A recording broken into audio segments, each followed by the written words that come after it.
The NFL season is nearly upon us as week 1 has finally arrived. But who are the players that you need to get in your lineups this week? And maybe, more importantly, who are some of the players you need to send to the bench before they cost you the win? In this episode, Jay Kohlhagen and I are going to share our favorite starts, the players we're fading, and a couple of players who have us scratching our IDP heads. So grab your rosters, check your matchups, and let's get after it on this edition of the IDP After Show. This is the IDP After Show. Welcome in. Football is officially back, and I couldn't be more fired up to kick off the NFL season. And I couldn't even be more excited to start with launching this year's IDP weekly preview episodes of the IDP After Show. And I'm doing it with my ride or die, my co-hostess with the mostest, the goose to my maverick, the one and only Jay Kohlhagen. Jake, how are you doing? Wow. The air up here is great on this pedestal. Really enjoying that. No, things are great, man. Like you said when we got on here, less than 24 hours away from watching meaningful regular season football. I get to talk about some of this upcoming meaningful football with you, which makes this just the most bestest night of the whole week for me. So yeah, let's do this. It's like Christmas Eve all in September, right? So in other episodes, Jake, when we do the preview episodes, we go game by game, but we're going to be skipping that exhausting game by game breakdown because let's be honest, no one out there wants to listen to me ramble for 2 hours. So instead, what we're going to be doing is we're going to be diving into the consensus rankings and spotlight some players at each position that we're higher on in week 1, a couple players that we're fading more than most, and a couple of players that have us scratching our heads for a grand total of 14 players tonight. So Jake, are you ready to get into this? Let's do it. Let's do this. So Jake, who's a defensive lineman you're really excited for heading into week 1? I'm going to start with Malcom Koonce, edge rusher for the Las Vegas Raiders, coming in at DL 35 in our rankings this week based on projections.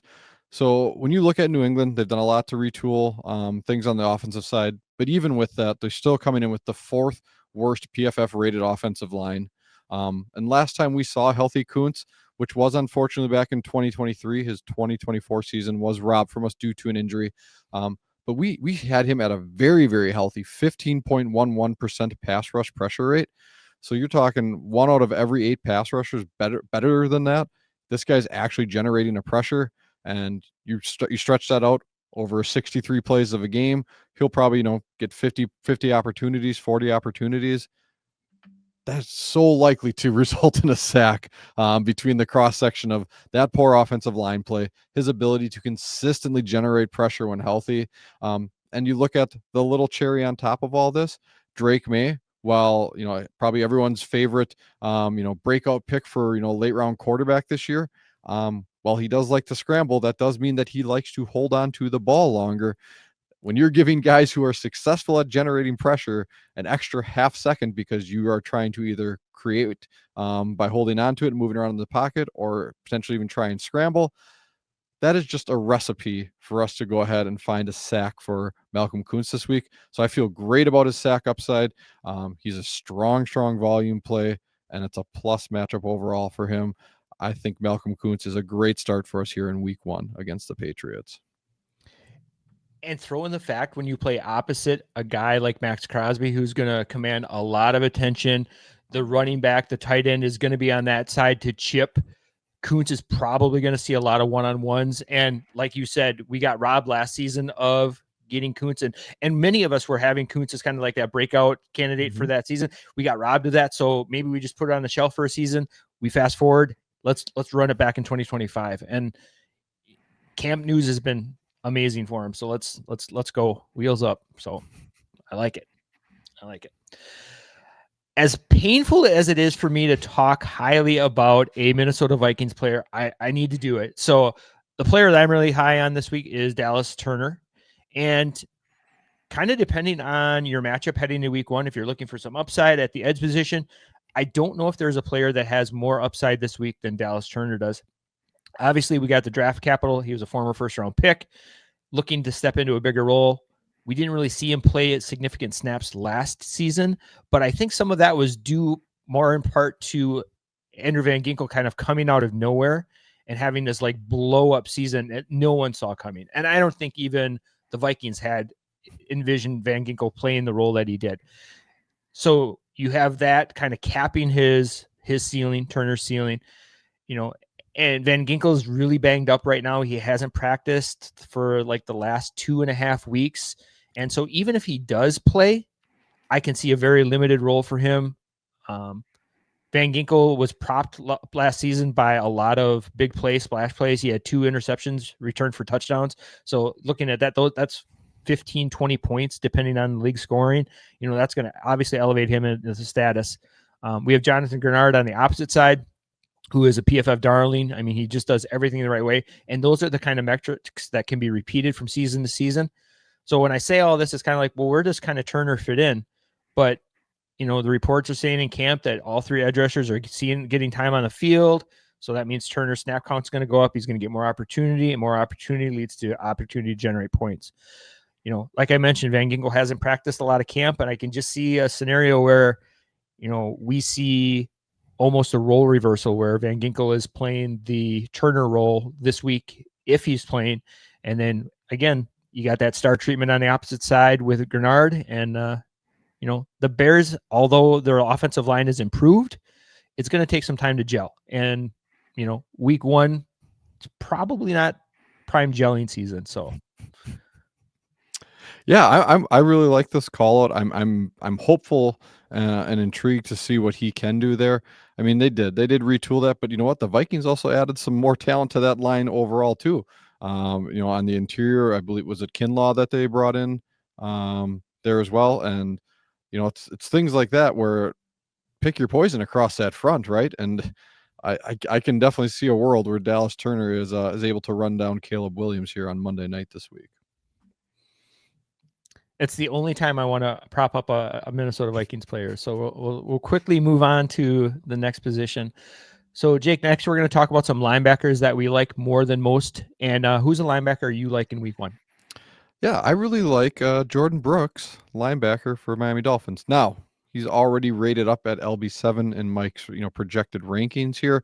So you're like, well, why am I worried about him, or why am I looking to start him? Well, I know there's some shallower leagues, or sometimes you have some very talented linebacking rooms, and so you're like, oh, who am I going to make sure I'm getting in here?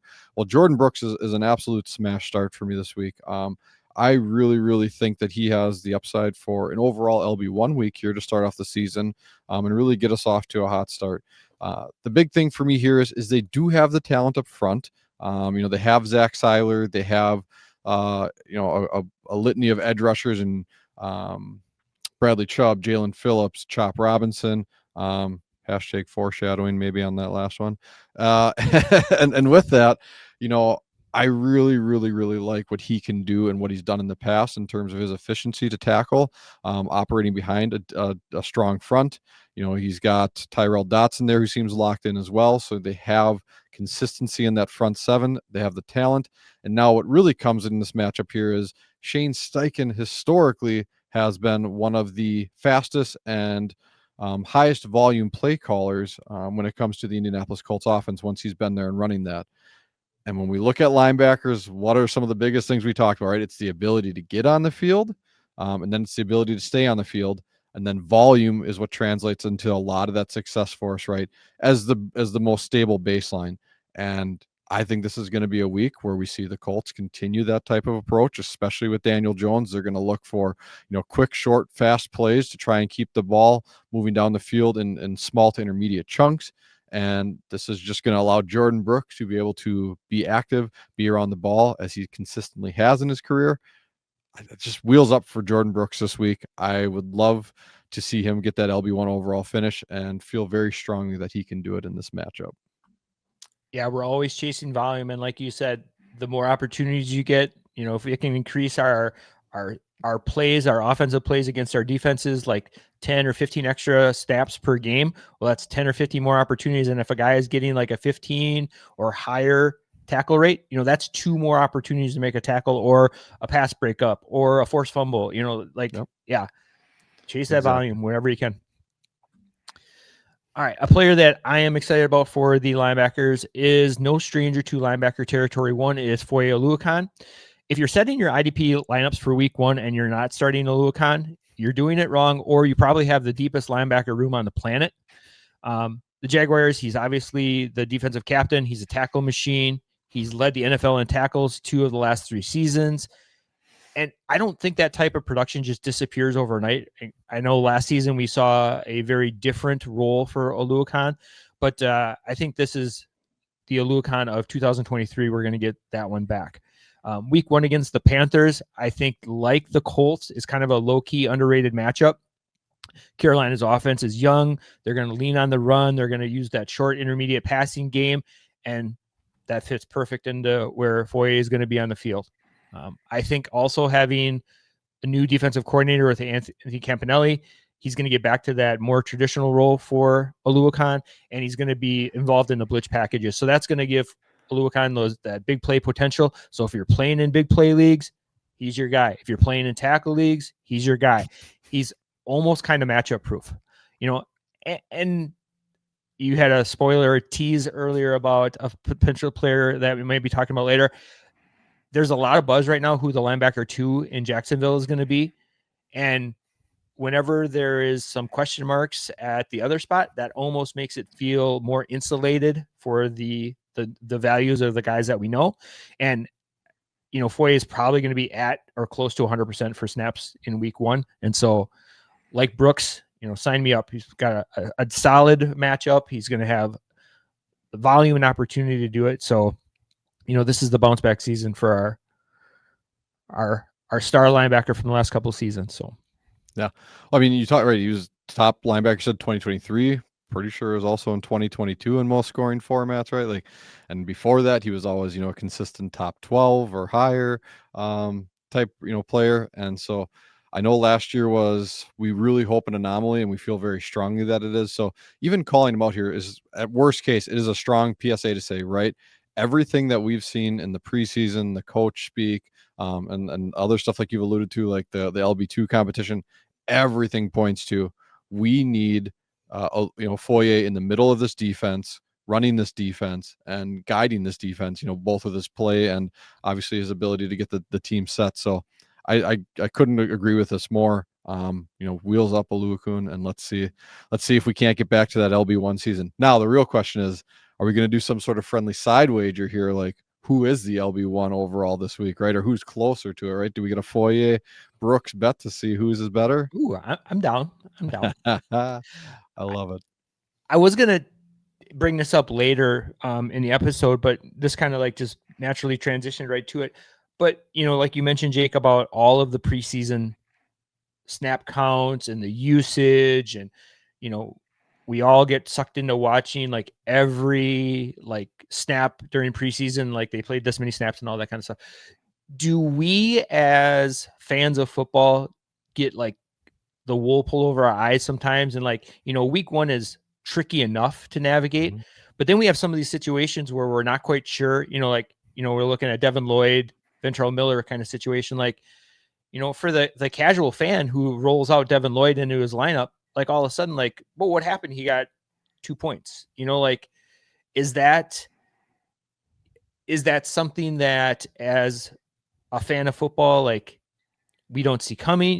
Jack Sanborn, he could be, he's hyped up. He's got all the positive news. And then there's a world where he is a Devin Lloyd, in week 1. And all the signs pointed to one direction. All the signs pointed, he wore the green dot. He played very limited snaps in preseason, which typically is a good sign, but there's a world where it's not. And then do we feel cheated? I don't know. Yeah, well, we do. And I think the hardest thing is, especially as football relates it larger to other sports and everything, football is such a team game. It has so many different aspects to it and variables to it. Right. When you talk about oh, this is what's happening in preseason. Well, that's because Coach A uses preseason for this, right? And Coach B uses preseason for another reason, right? And some coach, another coaches, and that Sean McVay tree, they don't even want preseason, right? They're not putting out any starters. This is just a chance to see what their depth players can do for them. So there is so much that gets ingrained into that it's so hard to watch it and have a consistent and strong takeaway. That it can feel like we're being cheated at times, because if we have an older expectation, well, preseason game 3, this is who's going to be my starters out here, right? And now it's I have no idea. Week 2, my starters are playing against someone else's backups and whatever. So reading the tea leaves has become a lot more challenging in today's day and age of the game. So I try not to invest too much into it. And in those week ones, like where we're here right now, you really want to lean into the biggest knowns you have as much as humanly possible. And then once we start collecting more data, right now we got 2-3 weeks in, here's what they're telling us, what they're going to do when the games matter. And then everyone's kind of moving towards the same thing, and it's a lot more consistent or predictable what's going to happen week to week. So I heard you say week 2, week 3. Do you feel that by week 3 we have a pretty good idea of like the roles, the snap share, that kind of stuff for a defense? I'm a big fan of stats, right? Like that's my thing. And no, that is not a valid sample size to do that. However, we're working in a 14 game season essentially, right, for us to get to the fantasy playoffs. So, well, now you're talking that's nearly 25% of what we're working with.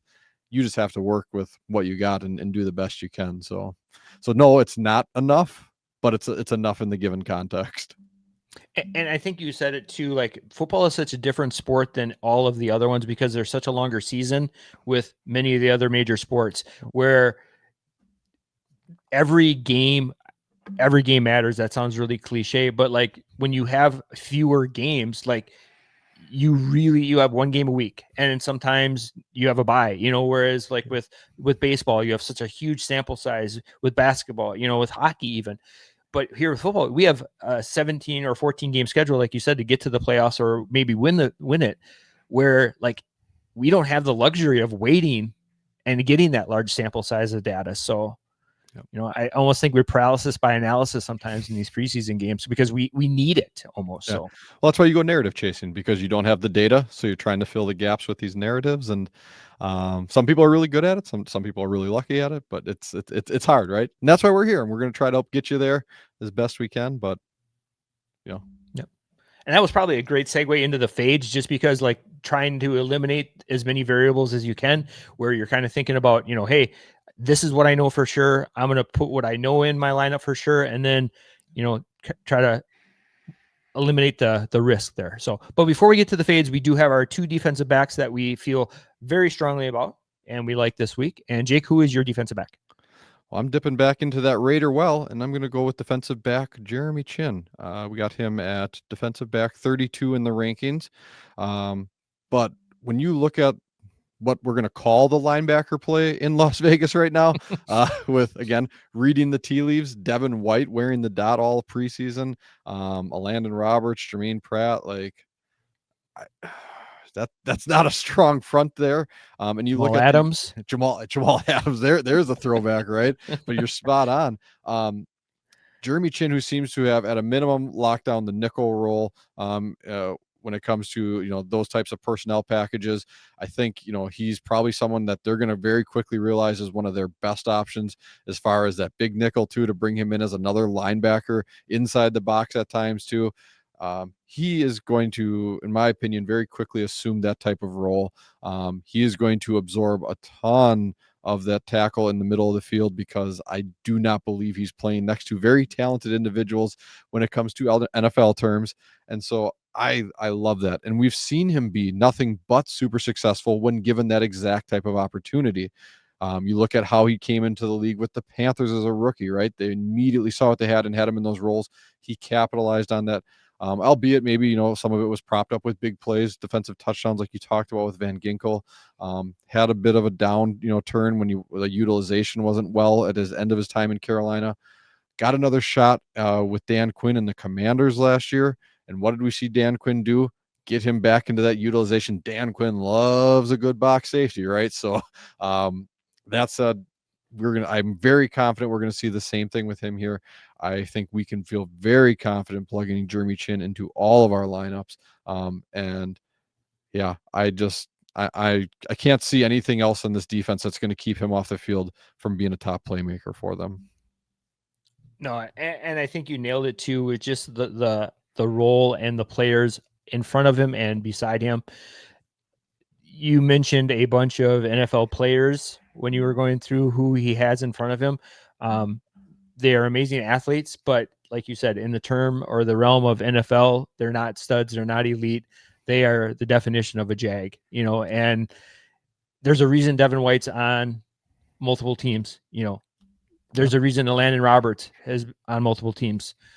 They don't lock up these players they didn't lock them up for a reason, and obviously Jeremy Chinn's on a different team and stuff like that too. But when you're a player that's wanted and brought in and offered a huge contract like Chinn was, then that's, smart money is following the money. So, right. He was pursued, right? These other players were, pardon my, picture here, but they're just picking them off the trash heap, like I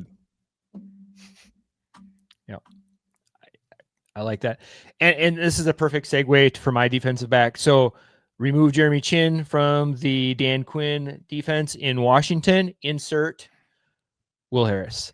So if you're looking for a high upside play for week 1, Harris might be that under the radar type of play, but don't wait till week 2 to scoop him up, because I'd rather be a week ahead on a guy than a week behind. And I really think Harris is going to be the Jeremy Chinn role from last year. And so when we look at players, sometimes those players transcend from team to team, but many times when a coach has a style or has a scheme, it's very player independent. Like it doesn't it's like you just plug and play. We see like the consistent role, like, the Tampa linebackers or the Tampa safeties, they're always productive for fantasy. Well, here we go. Playing against the the Commanders are playing against the Giants this weekend. And so again, we see that offense that's probably not going to be very different than last year. It's going to be short, intermediate passing games, a lot of running. I don't know if we see a lot of like vertical threat. I don't know if that's Russell Wilson's game at this point in his career. And you take that into account, we have a lot of opportunity for tackles, short pass breakups, and in leagues that reward for solo tackles, that's fantasy gold. And so with Harrison's athleticism, his versatility, I think this game script plays really, really well into not only Harris's role in Washington, but also the opportunity he's going to have playing against the Giants this week. Yeah. I mean, you talked about, right, plug and play. I mean, you look at what Dan Quinn did in his time in Dallas, right? I mean, you had guys like names like Marquise Bell, and Donovan Wilson and Hooker, right? Like all these players were coming in. And again, some of these guys, had some history, some name to them, but also a lot of them weren't mainstay type of players, but in the fantasy space or in NFL terms. But Dan Quinn found a way to utilize their talents to match his scheme and make that work. They went out and pursued Will Harris. You've seen Will Harris take and have some success, I believe, with the Saints previously in that type of, box heavy role or approach. I can't help but to see this be a good fit here for him in Washington with Dan Quinn.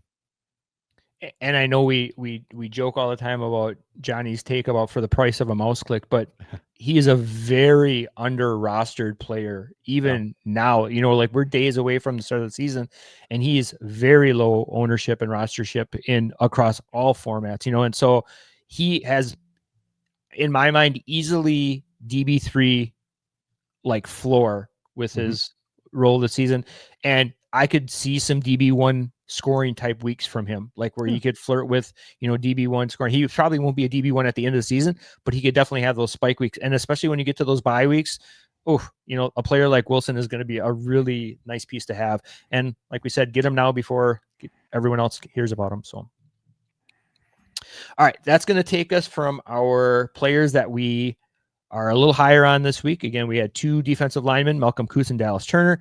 We had 2 linebackers, Jordyn Brooks and Foye Oluokun. Our 2 defensive backs, Jeremy Chinn and Will Harris. Now we're going to flip the script here a little bit. Now we're going to go to some players that maybe are a little higher in some rankings that we're trying to maybe pump the brakes here a little bit. Not saying that they're not startable, but maybe there's some better options, or maybe just kind of temper expectations maybe is the way to go. And so, Jake, who's your defensive lineman who you kind of want to slow down a little bit? Yeah, I think you nailed it perfectly with the, so just kind of pump the brakes a little bit here. And that's Jeffrey Simmons, Tennessee Titans. We got him at DL 23 in the projections. Blasphemy. I know Jeffrey Simmons is a mainstay. He is a stud. He is elite. And that's both for IDP as well as the NFL terms. I mean, the guy is just phenomenal. He is fun to watch. I hate to say that as a Texans fan. I've seen him wreck the interior of the Houston offensive line enough in my time. But Jeffrey Simmons, week 1, he gets to go up against the Denver Broncos. We talked about how the New England Patriots have the 4th worst PFF rated offensive line. Well, if we go to the other end of the spectrum, we're going to find the Denver Broncos, second best offensive line rated per PFF coming into the season. You look at how the game is played by the Denver Broncos offense too. It is a very timing-based offense, looking for quick, kind of, I don't want to call them pre-reads, but it's slightly predetermined maybe where they're looking to go with the ball a bit. They love targeting the backs, so these are all areas where, again, because of Jeffrey Simmons, elite talent and play, he absolutely can still come up with a big play for us. I would be hesitant, to have him, comfortably in as my DL2. Maybe I might be looking, I would rather have a Malcom Koonce than a Jeffrey Simmons personally, right? I think the upside is there. I like to play for upside, especially with my defensive line talent. So to me, that's kind of where I'm looking at this. And again, if that's all you got, he's going to give you a floor because he's Jeffrey Simmons. But I would just mitigate some of those expectations that, hey, if I'm looking for a bigger week, might not be my guy this time.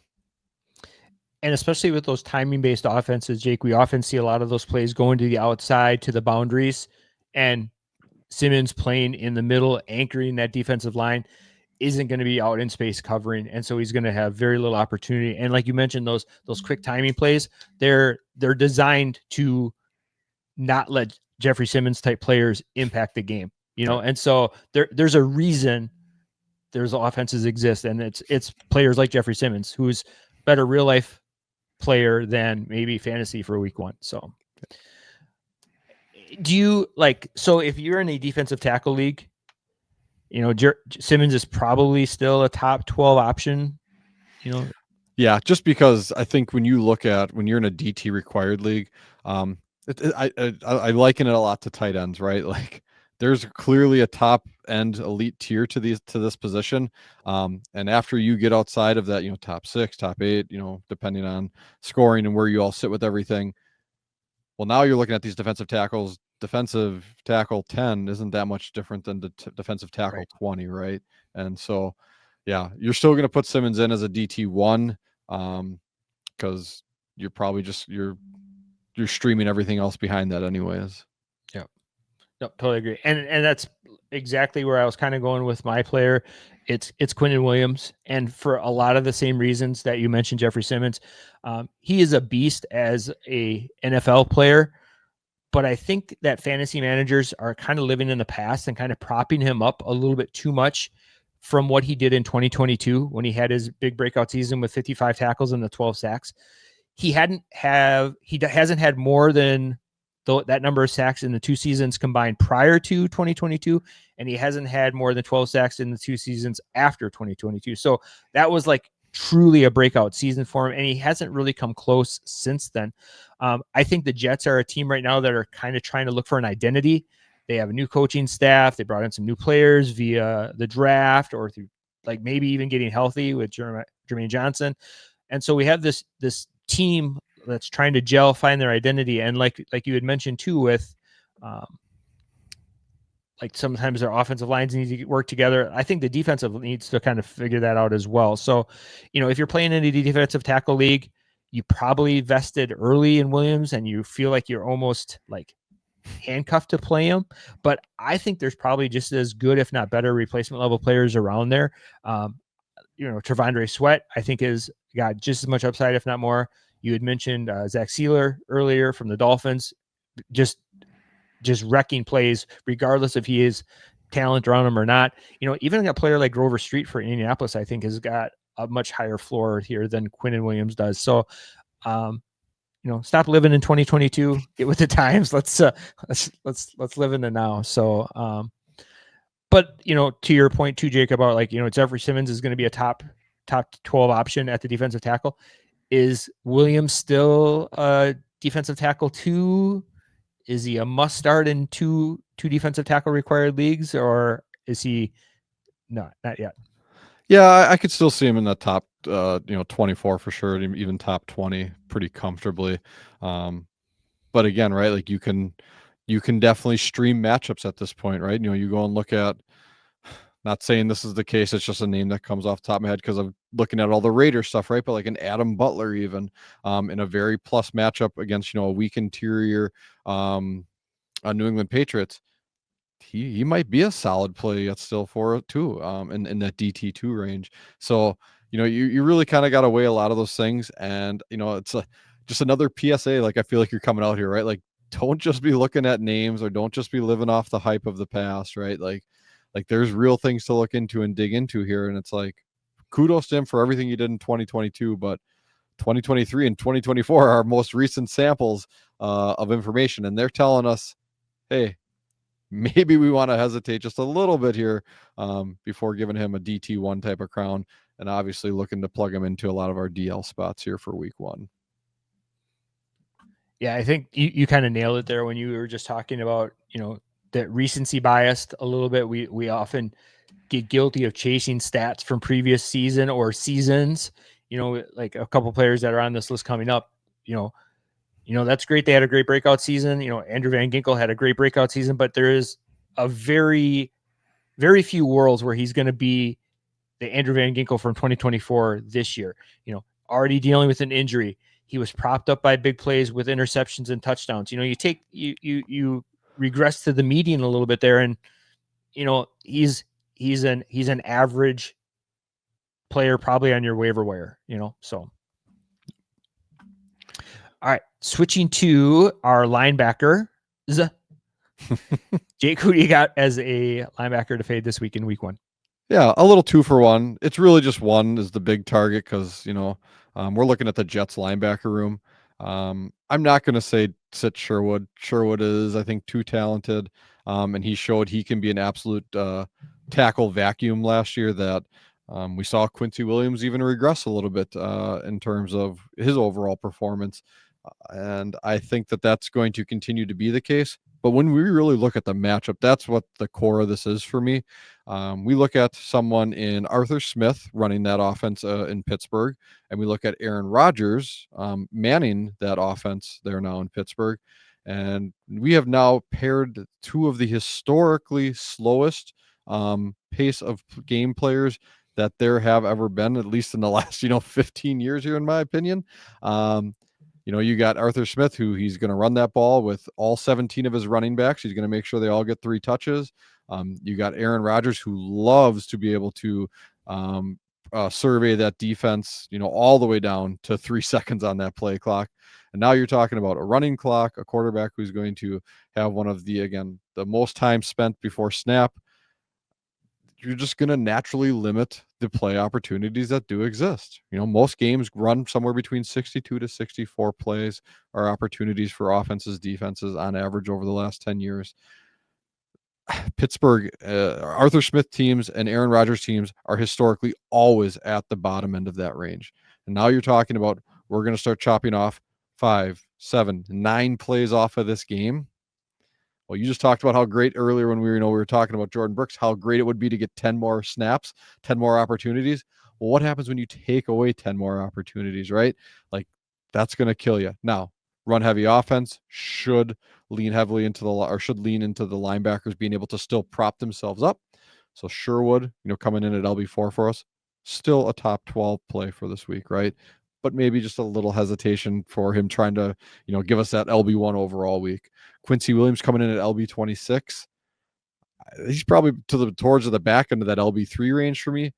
Probably feeling more comfortable with him as an LB4 than I am necessarily as an LB3 at this point, just with this matchup, just with who Jamie and Sherwood is and what he can do. So I know it's probably blasphemy to even talk ill of Jamie and Sherwood ever, but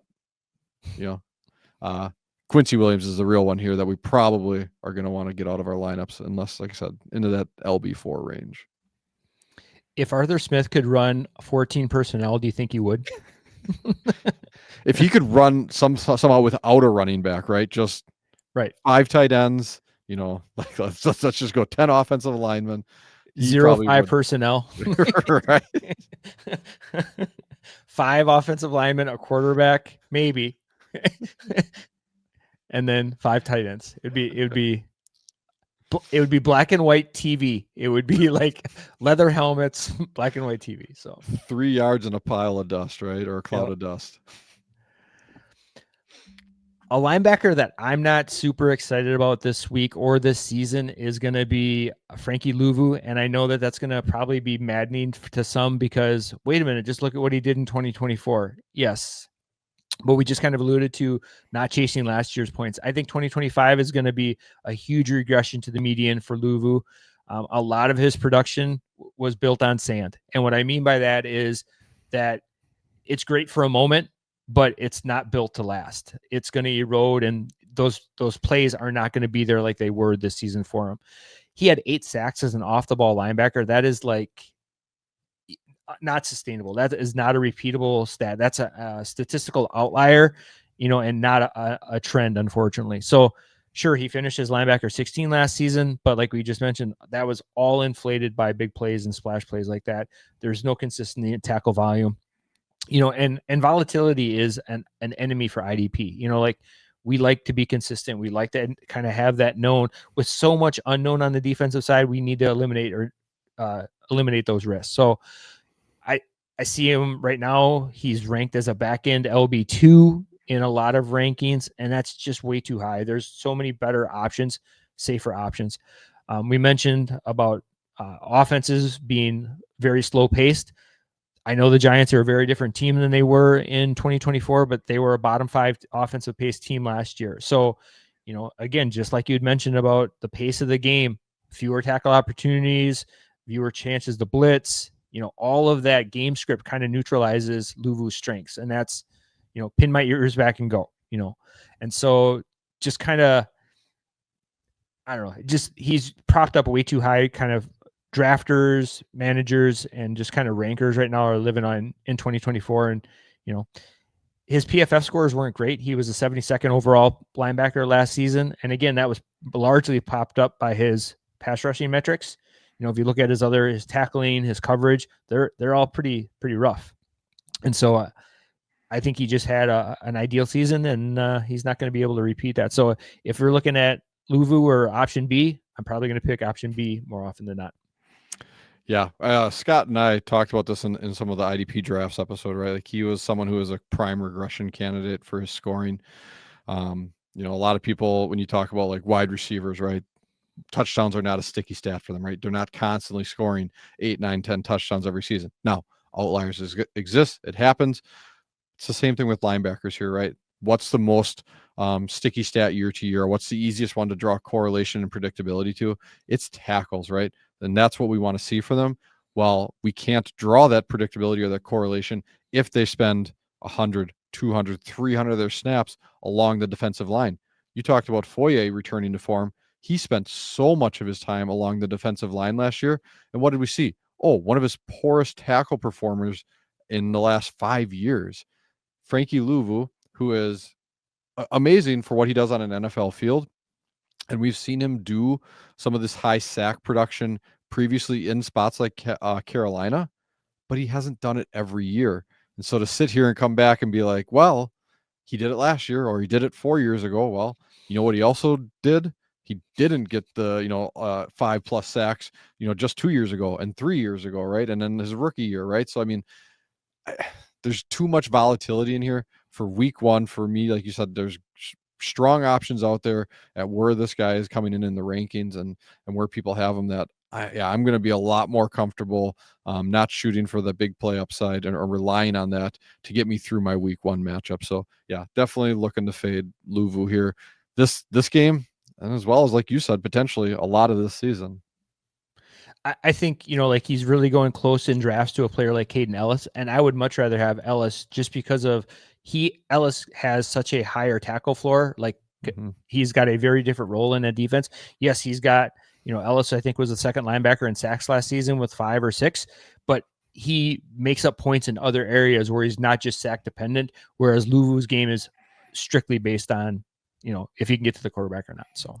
Right. And you saw enough changes in Atlanta where they brought in Jalen Walker, who can be that off-ball / blitzer, right? Like that's literally, he's that tweener like that. That's what he did in college. They brought in James Pierce, right, to solidify that edge rushing group. So Caden Ellis can be that true off-ball Mike linebacker for them, and raise his floor significantly as a tackler for us.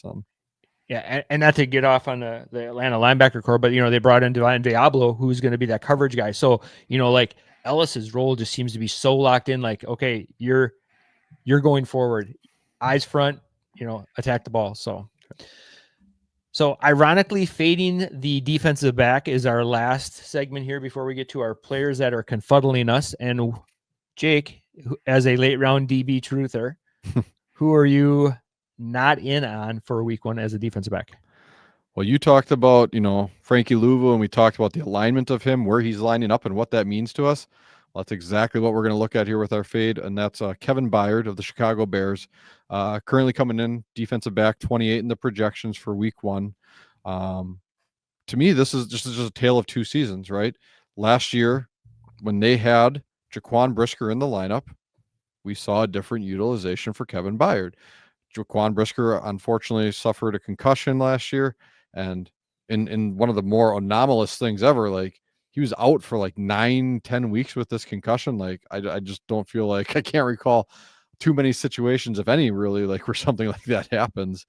But once that did happen, or excuse me, before that happened, when we look at it, when Brisker was in there, Kevin Byard averaged just under 11 box snaps per game.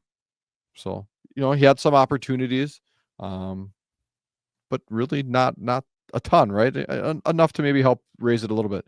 Jaquan Brisker was averaging over 21 box snaps a game, while healthy in that same sample, right? So there was a clear design for that utilization of who they wanted playing closer to the line of scrimmage, playing, alongside Tremaine Edmonds and TJ Edwards. Now, once we pretty much essentially lost Brisker for the season, Kevin Byard saw his box snaps over more than double last season during those games where he was out. So, I mean, obviously we saw a great year from Byard. We are very excited about what he did. It's not that he couldn't do those things again. I highly anticipate he won't have the same utilization.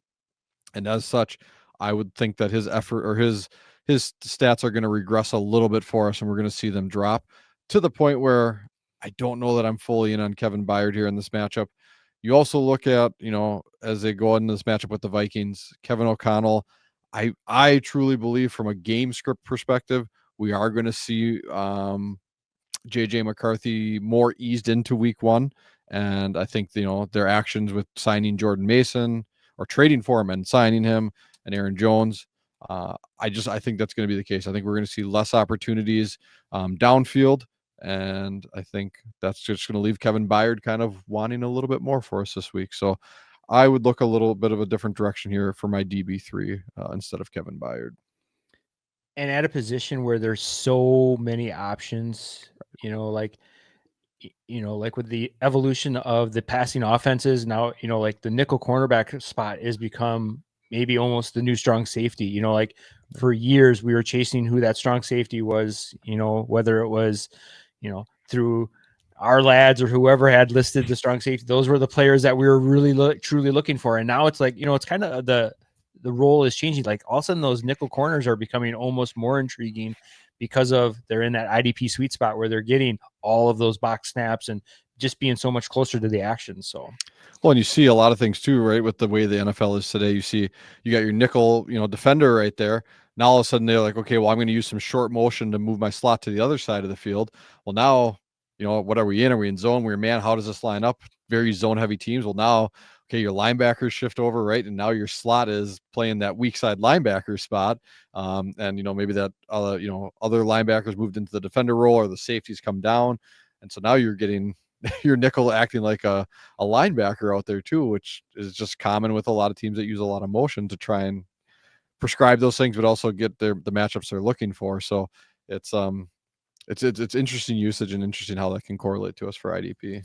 Well, even like the NFL body has changed, like where it was like these big linebackers with neck rolls. Now they're these smaller, more athletic, the guys that can cover in space and hang with, these fast moving tight ends and these running backs come out of the backfield. So, like you said, like on one play that nickel's corner can slide in and become a true linebacker. Well, they're basically built the same in almost today's NFL. The 6'2", 250 linebackers, they're kind of gone by the wayside, so they're just doing podcasts now. So I wish I was 6'2".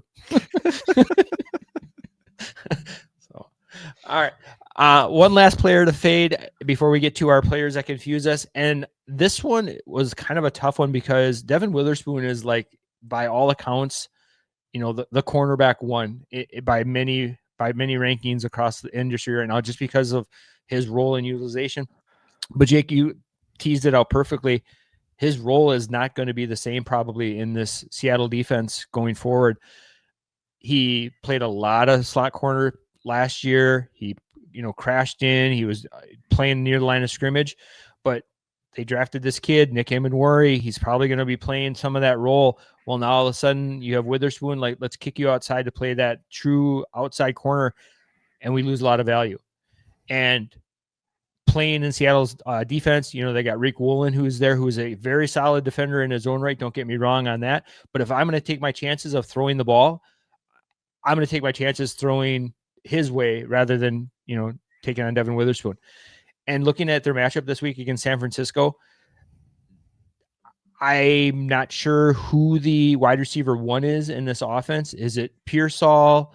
It's probably George Kittle, but like that also screams, like taking a Witherspoon's game away. He's not going to be traveling downfield, those vertical routes with those wide receivers, getting the pass breakups and interceptions, and where in a more traditional game where you have that true alpha wide receiver, he's going to be with him getting those opportunities. But, with San Francisco, they might not have a true wide receiver one this week. It's like I teased it. It's probably going to be Kittle and McCaffrey coming out of the backfield, and that's not Witherspoon's game. So, I think the addition of Emenwari, he's going to maybe not play 100% of snaps, but he's going to eat into that slot corner spot just enough to maybe take some of the shine off of Witherspoon.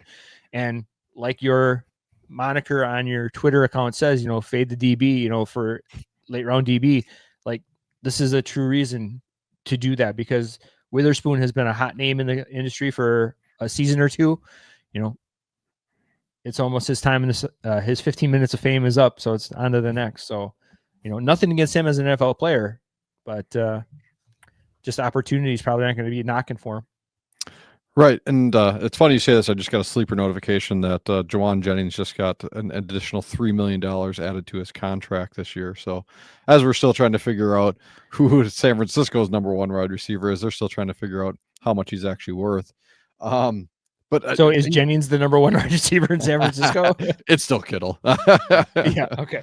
But I mean, like you said, if his role is half slot, half outside, like this isn't good, right?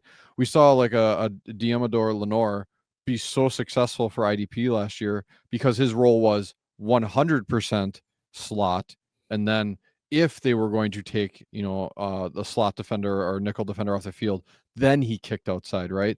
But now when you have a reason to move someone outside because matchup dictates it, game plan dictates it, whatever, with someone like a Nick Emenwari, well, that's not good if you're just losing half of your most valuable alignment snaps just because that's how Mike McDonald wants to run this defense. So it worries me a ton because Witherspoon, I think in a lot of the IDP only best balls we did, saw him going very, very high when grouped in with all DBs. So yeah, it's a interesting situation to watch for week one.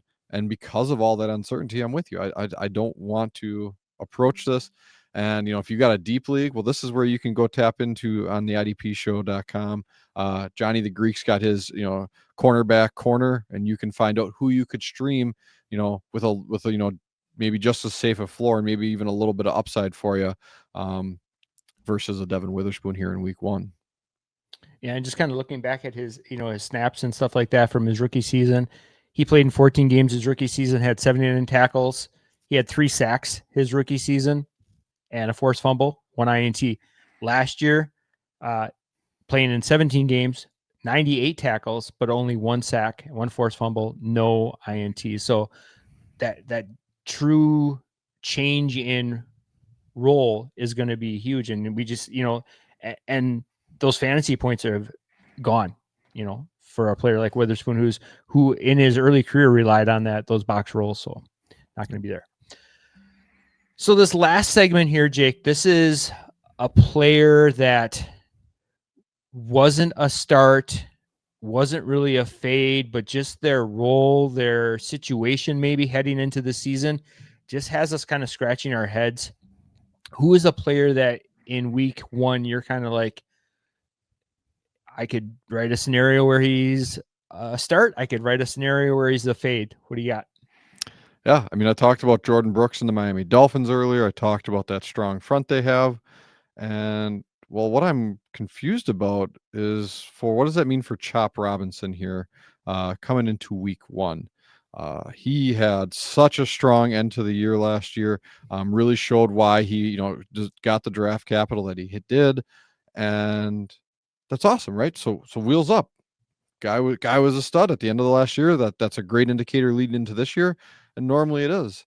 Only problem is he was the last man standing last year, and not to take away from his talent, because I do truly believe he is a talented NFL edge rusher and a great asset for fantasy. He was someone I pursued heavily in a lot of dynasty leagues this year because I believe what we saw last year is the true trajectory for him moving forward. However, with Bradley Chubb finally coming back, presumably fully healthy from everything we're hearing, Jalen Phillips seemingly fully healthy coming back here now as well. That's three potentially very talented edge rushers. What does that mean for the rotation? Because the way those three play, I don't know that I can see either or any of those three kicking inside so that they can keep their volume, up and, ready to actually make something in terms of a strong volume play for them. Whereas we're going to have to maybe rely more on talent and or the situation, the first week or two to tell us like, okay, yep, Jalen Phillips truly is a designated pass rusher for us. Or I know in past we've seen him drop into a lot of coverage snaps too, right? Because he was just that talented. But maybe they take that off his plate now. Like I don't know what they're gonna do fully. I don't have a lot of confidence in it. I'm very excited about all three of them, Phillips and Chop especially. But I want to see more from week one, maybe even week two, before I feel great about like, hey, Chop's a locked in DL2 for me every week going forward, which I think is very likely his ceiling or, his ability for us this year where I can set him and forget him for 90% of the year. I just need to see a little bit more first though. Are players in this like segment of the show, are they more of a fade just because of the uncertainty, the question marks, and like we mentioned earlier, the uncertainty in week one is already built into our roster construction? Why add more? Mm-hmm. Yeah, and I agree with that. But this is a situation where if I have the luxury of being able to sit a Chop Robinson week one, that's my goal. If I don't have that luxury, I'm okay rolling the dice based on his talent and what he showed us at the end of last year, right? He only gets, you see the Wisconsin come out there, but with that said, he comes out, he only gets 30 snaps, 20 of them are pass rush. Then he is able to find a way to generate, or create a sack out of that or a big play out of that. I think that is well within the range of outcomes. I just don't want to, put my week one matchup or my DL2 spot into the hands of that just yet. And I think that's a great way to think about it because there's such a range of outcomes with these players. We go from a super high floor to a very low ceiling. And if you're a fantasy manager who's willing to roll the dice on that and play for that upside, or if you're in a matchup where you need or chasing points because you're not favored and you need to like kind of have someone hit a home run for you, maybe a player like Chop Robinson is that guy. So yeah. A player that has me a little confuddled is Devin Lloyd. And this is nothing to do with his 2024 season because he had a very solid season, well over 100 tackles, solid in coverage grades. But heading into week one, there's some pretty glaring issues for me. The Jaguars recently came out with their depth chart, and they have Lloyd listed as a co-starter with Ventrell Miller. And that word "or" is a very scary word for me. It's a red flag word for me in the depth chart. That means that Lloyd's not even like locked in to be a full-time player. And in IDP, we know that snaps are everything. So in a world where Ventrell Miller gets off to a hot start, or he's a better fit for Campanella's offense or defensive scheme, we could really see Lloyd lose some snaps dramatically, even after having a great season last year. Add in the fact that the Jaguars did not renew or they declined Lloyd's 5th-year option. You've got a player that's trying to fight for snaps to prove himself to play for that next contract, but he's not really even given that ability or option to do that. So it's the kind of stability that I don't really want to deal with in my week 1 lineup. Unfortunately, if I drafted Lloyd in a redraft league, I probably had to take him at a position where I'm counting on him to be a starter. And here now, a week, 2 weeks out after we had our draft, I'm looking at my lineup and like, wow, my second linebacker I took off the board is not even a lock to play.